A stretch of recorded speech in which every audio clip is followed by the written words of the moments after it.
Šo jautājumu jau brīnišķīgi ir atbildējis Andris Nelsons, kad viņam jautāja, kā tāda neliela valsts spēja dot tik spilgtu talantu, tik brīnišķīgu diriģentu. Viņš teica, tas ir mūzikas skolas, tā ir izglītības pieejamība jau no mazotnes visplašākajā līmenī.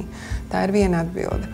Un otra atbilde ir tā, ka Latvija ir viena no visradošākajām, profesionāli viskonkurētspējīgākām valstīm mākslas un kultūras ziņā. Un kultūrā ir jāiegulda tikai pavisam nedaudz, lai tā dod atpakaļ ļoti, ļoti bagātus augļus. Tātad, ko manuprāt varētu darīt, ir 3 lietas. Viena no tām būtu tāpat jau daudzkārt pieminētā emigrācijas problēma, par to, ka valstī jādomā, kā tos cilvēkus mums šeit paturēt.